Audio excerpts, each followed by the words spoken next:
Thank you, Dr. Brundage. I welcome Dr. Fran Langen, Dean of the School of Professional Studies, to come forward to introduce today's commencement speaker.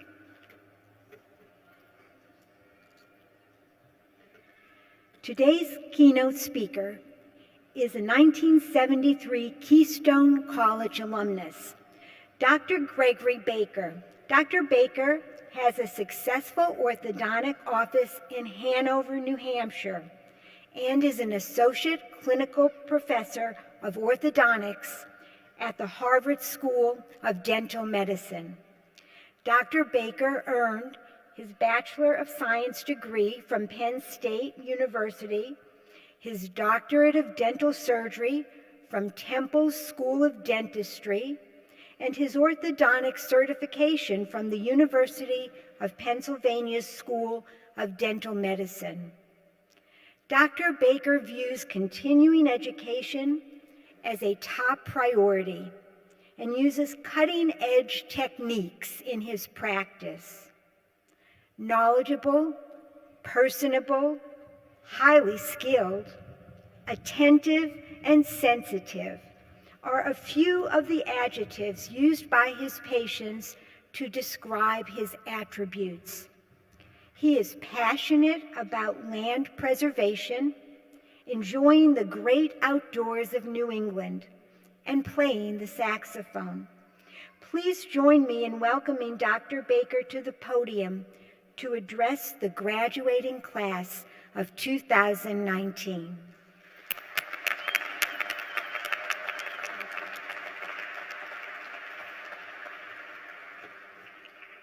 I'm not feeling any pressure at all right now.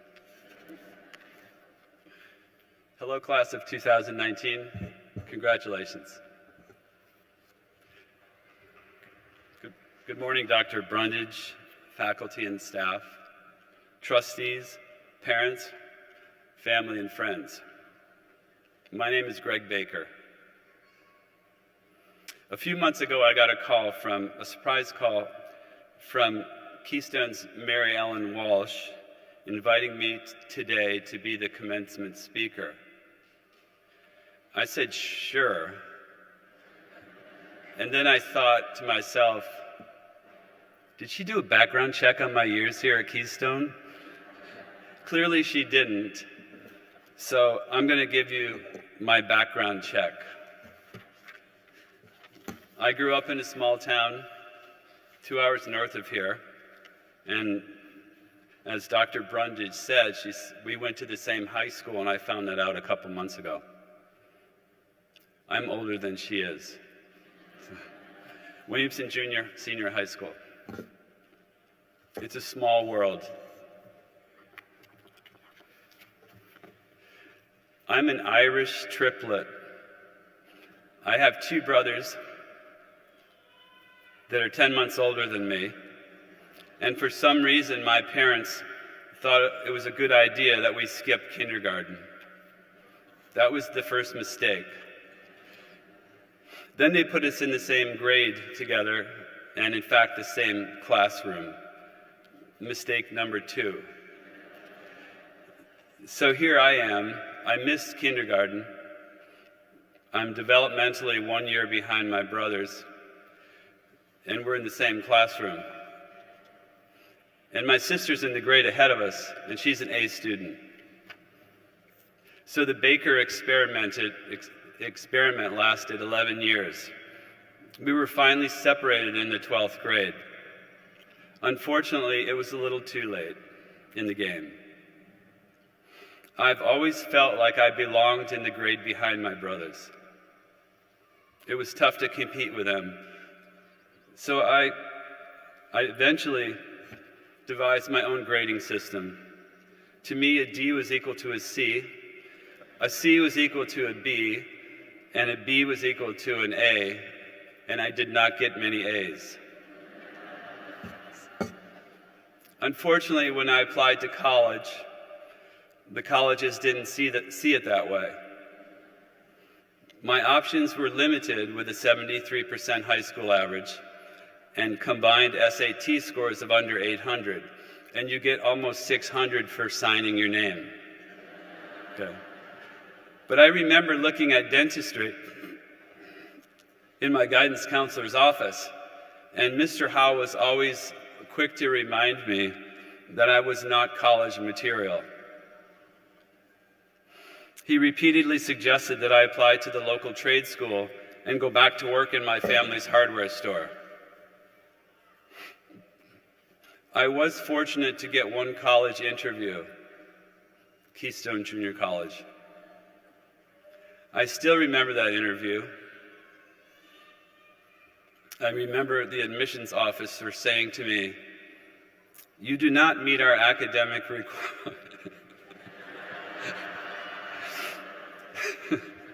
You do not meet our academic requirements. However, I know that your parents can pay the tuition, so we're going to accept you here at Keystone. It's a true story. And I'm thinking, does anybody have anything positive to say around here? So, I enrolled in Keystone as a business major, but I secretly wanted to be an orthodontist. I also secretly wanted to meet Robert Redford, my film hero growing up. I had lunch with him in 1989. I'm going to pause because some of these things are hard to say, but anyway, there'll be a little pause, but I'll get through it. Thank you. So at the end of 3 semesters at Keystone, combined with soccer and socializing, I proved everybody right.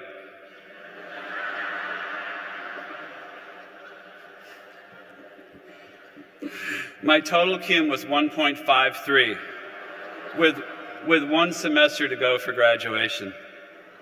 Then I got a call from the dean's office, and I'm thinking, Truth be told, I realized that with a total cum of 1.53, I was most likely going to get the boot. So a few months earlier, I applied to the plumbing program at the Votech in Williamsport. I was thinking that maybe Mr. Howe was right.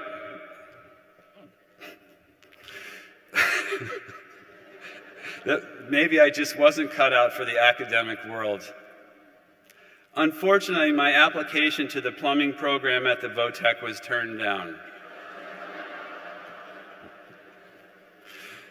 The visit to the dean went as expected. He basically said, "You're out of here." And I'm thinking, my parents are going to be pissed when they hear I flunked out of Keystone Junior College. My response to the dean was, "I hate what I'm studying. I hate what I'm studying. I want to go to dental school."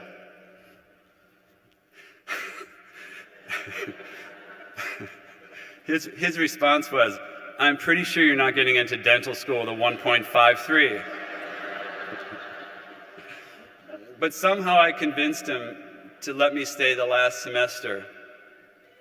Maybe because my parents prepaid the tuition. I actually might never know.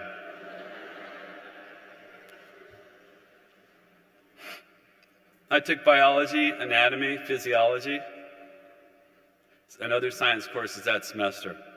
I also was reminded that I needed a 3.3 to pull my 1.53 over the 2.0 mark so I could graduate. My final semester, I did meet a biology professor who believed in me, Dr. Duprat. With his encouragement, I managed to cross the finish line with a total 2-year cum of 2.09 and graduate.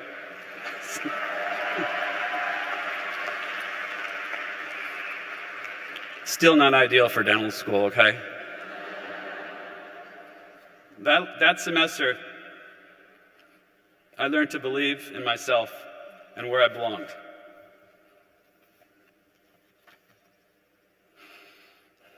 My 3.9 took me on a long journey in my 20s. Penn State University, 3 years. Temple University, 4 years for dental school. University of Pennsylvania for 2 years. While I was at Penn State, I ran into the valedictorian of my high school class in high school, and he laughed at me when I said to him that I was studying for dental school. I'm thinking, I think he's still mad that I stole Cheryl from him in 9th grade. And knowing what I know this week, sometimes the fastest horse doesn't always win the Kentucky Derby.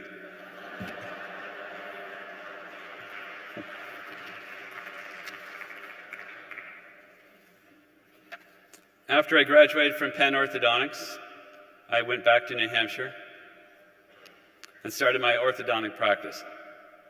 I was also invited to teach at Harvard Orthodontics, which I felt was an honor, and I'm thinking, I am totally out of my league. I've been there 18 years. It's been the most rewarding experience of my life.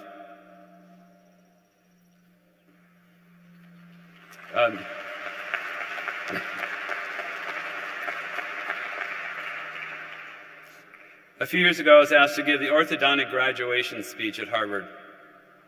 I spent 3 months and many sleepless nights trying to come up with a commencement address that made me look brilliant. And to top it off, J.K. Rowling was speaking at the main commencement that day, the author of Harry Potter. I didn't feel any pressure. After much angst with speech writing, my friend Cindy said to me, she said, "Talk from your heart instead of your brain." Somehow the writing became easier. So today I'm going to share with you the life lessons I've extracted from that dental school address. Get extracted, okay. Okay, the first week of orthodontic school, we teach the basics of how teeth fit together. It's called the 6 keys to occlusion. It's like when you bite, this fits a certain way, these fit a certain way, and there's a certain look to them. Okay, we call it the 6 keys to occlusion. The students spend 3 years in training, learning to bend wire so that they can achieve these 6 keys to occlusion.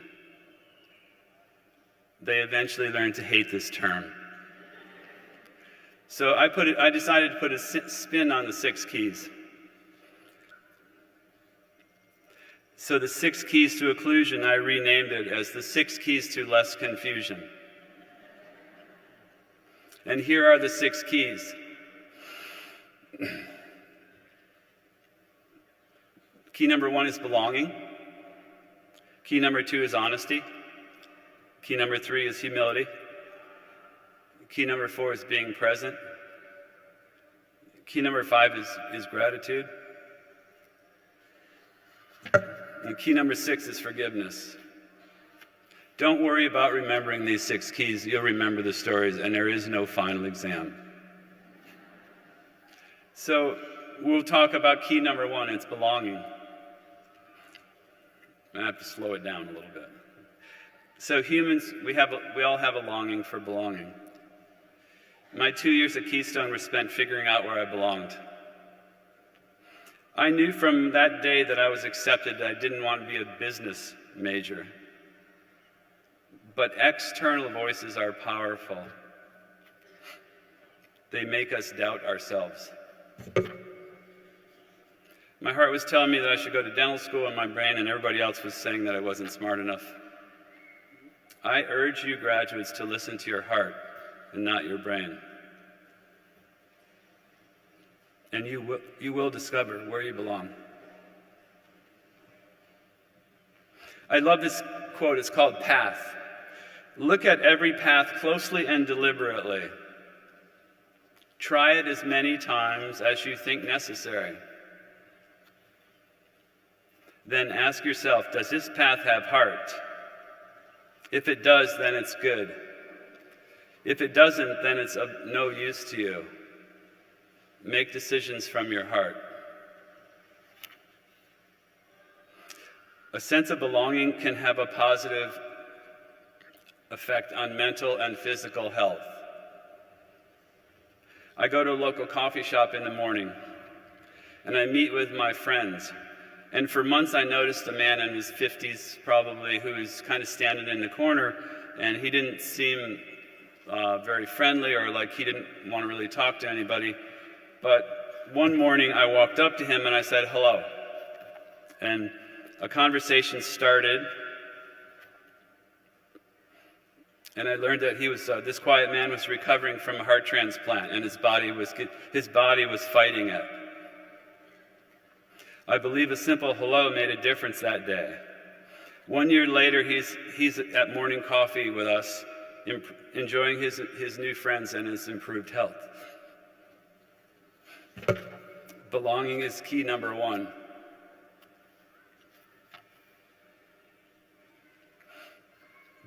Key number two is honesty. Being honest with ourselves and others. A really difficult key. Being honest with ourselves and others. In 2004, I had a complicated spine procedure in Phoenix. A minimally invasive surgery was attempted to decompress my spinal cord from an injury. A 3-hour minimally invasive procedure became a 13-hour maximally invasive procedure with an open chest, yada, yada, yada, okay? So I lost 85% of my blood, and I woke up on the respirator, and I was wondering what the hell happened. The problem that I had with all of this is that I had minimal information from the surgeon. He should have been honest with me about the surgery and the complications.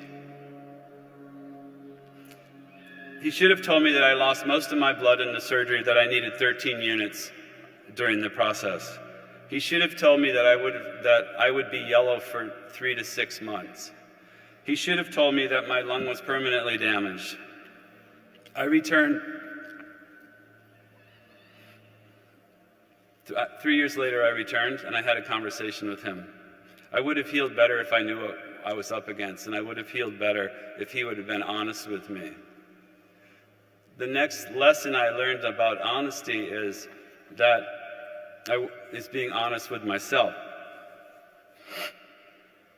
You know when you have an inner conflict, I'm sure that you haven't experienced this, but I have. You have an inner conflict that's going on, and you don't really deal with it, but it kind of bubbles up, and you kind of push it back down. So I was doing that in this situation. Okay, let's face it, we've all done that. I was supposed to get my blood tested a year later for hepatitis and AIDS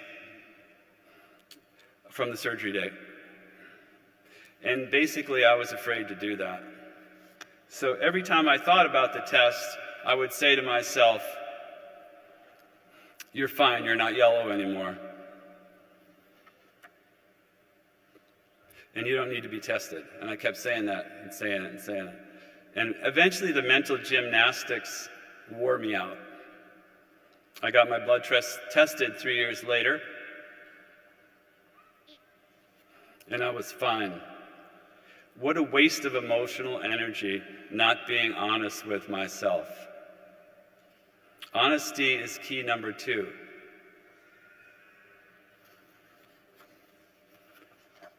Key number 3 is humility. There are all kinds of lessons in humility. Mount Washington is the highest mountain in New Hampshire. It's 6,288 feet. It's a quarter the size of Everest.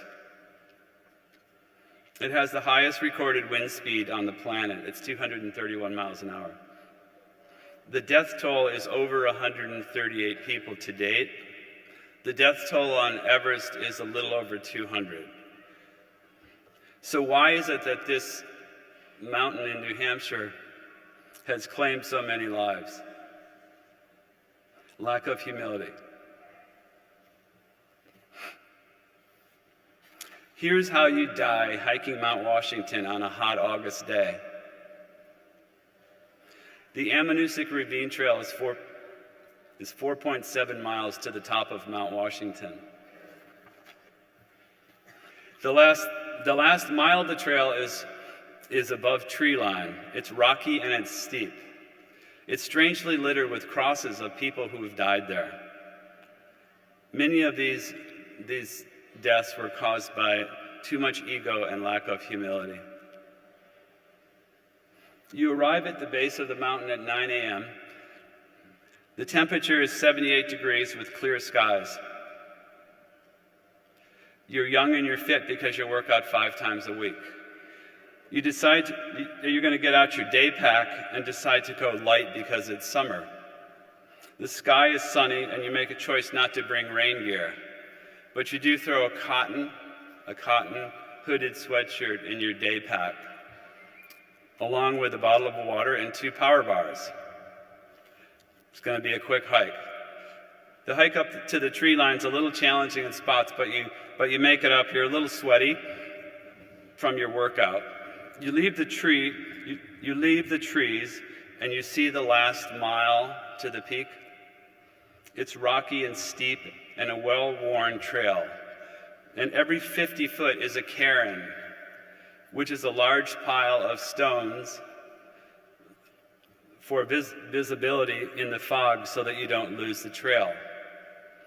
There's a sense of excitement when you see the top and you can't wait to bag the peak. The only problem is that you've gone through most of your water and both power bars. The temperature now is 56 degrees and with 40-mile-an-hour winds. You're a little chilly, so you put on your cotton sweatshirt and you pick up the pace. Within 200 yards of tree line, you see your first cross and you say to yourself, what a stupid way to lose your life, hiking. You're thinking, that's what you were thinking. But there's a saying in mountaineering, if you take a risk and succeed, it's bold. If you take a risk and fail, it was stupid. You are now 31 minutes above tree line, except now the clouds have moved in, and the wind is now much stronger. As you look across the landscape, you can see some clouds moving your way and light rain. Soon you are in the middle of it. Your cotton Harvard sweatshirt is now wet, and you can feel the mountain stealing the cold from your body. Your forehead is cold from the wind and the rain, and your thought process seems a little slower. You push on, knowing that every 50 feet is a trail marker. Another 10 minutes, you decide to take a break out of the wind, so you take a break behind a large boulder out of the wind. You are now shivering, and you have goosebumps, which raise the hair on end in an attempt to create an insulating layer for your skin.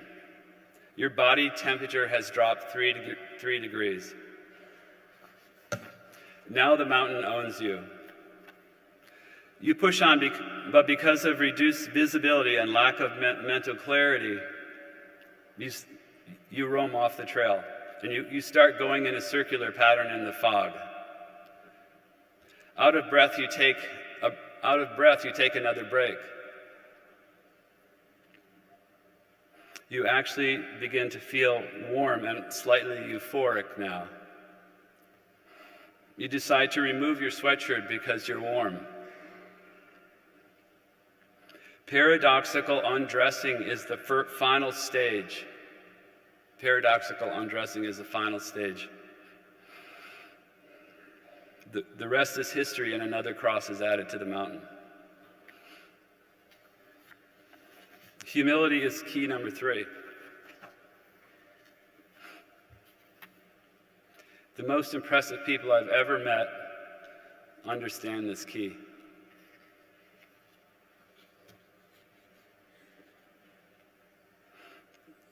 Key number 4 is being present. How do you feel when someone is talking to you and their cell phone rings and they say, just a second? How does it make you feel? I know both sides of this scenario. I'm guilty. We live in a distracted world. There's a new term called digital fasting. It's an interesting term, and it's an interesting subject that you should check out. but the gift of being present is the greatest expression of kindness. The gift of being present is the greatest expression of being kindness.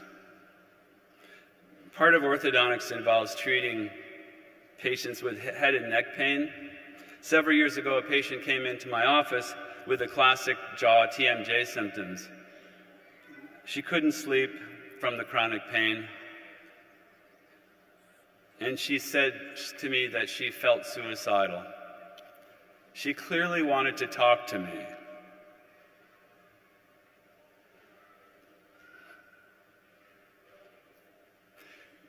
The office was busy that morning, so I wanted to get started making her a night guard. The office was busy, and I wasn't present to her. She started to cry, and I sat down.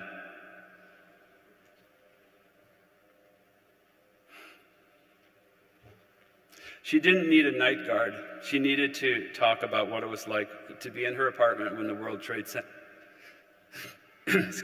when the World Trade Center collapsed. She wanted to talk about how she narrowly escaped with her life. She wanted to talk about the nightmares that she had from that experience. She wanted to talk about how she was grinding her teeth, and what she needed was for me to be present that day. She left her New York City apartment with everything still in it and moved to Vermont. She was suffering from post-traumatic stress, and she needed me to be present that day. The gift of being present is the greatest expression of kindness.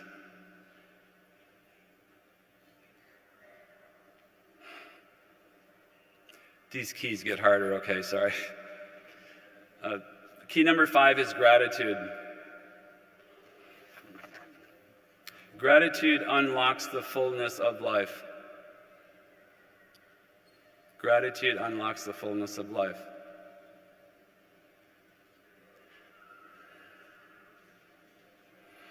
I have a mom in my practice that was a victim of a horrific domestic violence.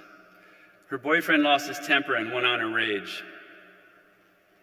He broke several of her bones and he threw lye in her face. It was burned beyond recognition, and she lost her eyesight. After 55 surgeries, she still looked disfigured.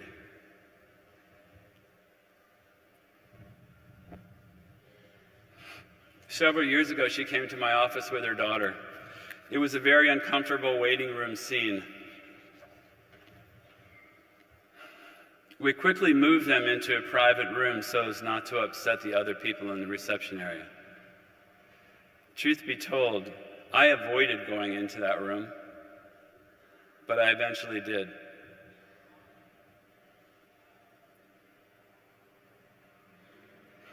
At one point in the conversation, I said, "I'm sorry for what you've been through." And she responded, she said, "I have a lot to be grateful for." She was the 5th person to receive a face transplant at Beth Israel Hospital in Boston.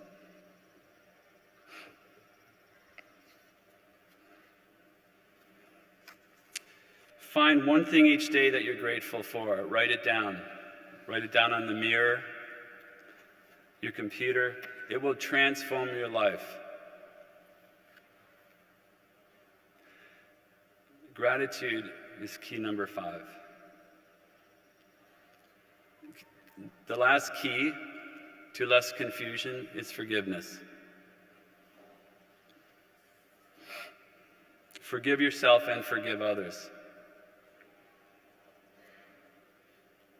Conflict is inevitable in this life.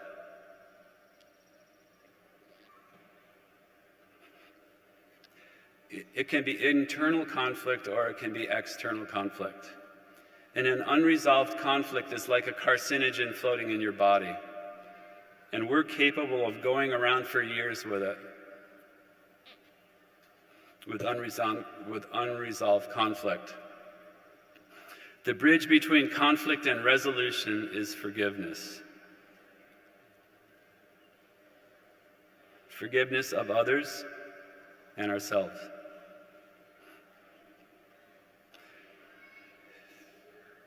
My father carried an unresolved conflict with him for 38 years. It impacted his sleep, his mood, his joy, and his family. One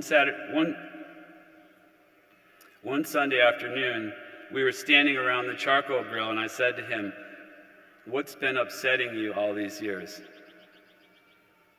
And the floodgates opened up.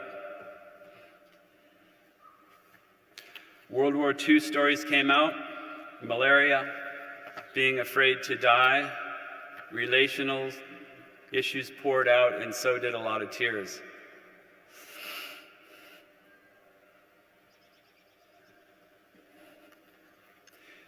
My father learned to forgive himself that day, and he died 2 months later in peace.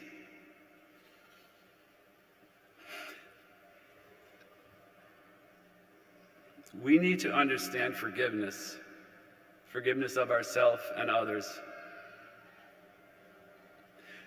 The quality of your life will depend on your ability to say, "I forgive you and I'm sorry."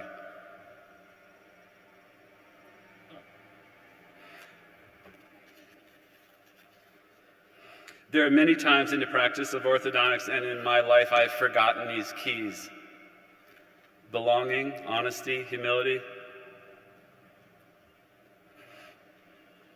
presence, gratitude, and forgiveness.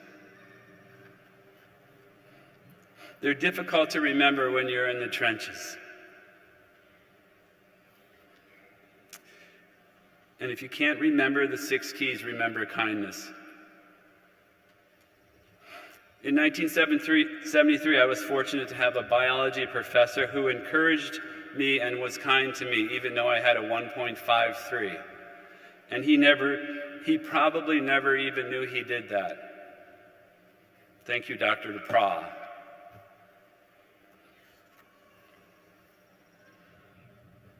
My wish for the 2019 graduating class is that you never underestimate your ability. That you do not take no for an answer when it comes to your dreams. That you're resilient.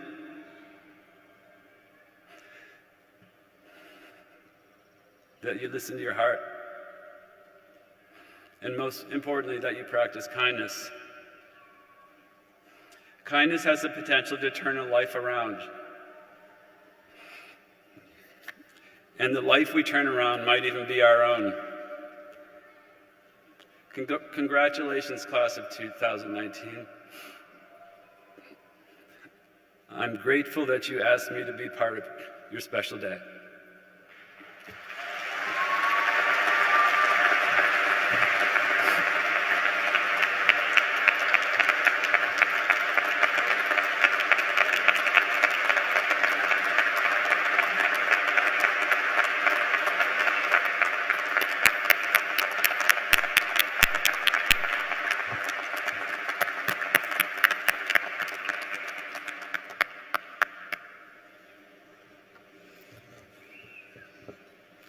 We're so appreciative that Dr. Baker could be here with us today.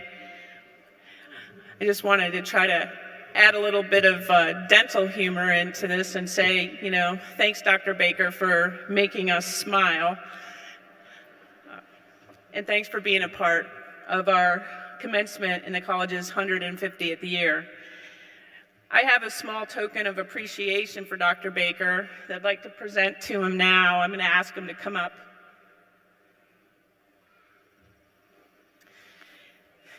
This book, It's the History of Keystone, was published by the Keystone College Press and edited by Victoria Aramo, a 2018 alum of Keystone College. And this book shows who we are as a place, big enough to challenge, small enough to care. Dr. Baker's words meant so much to us at this time of our celebration, and I want to thank you.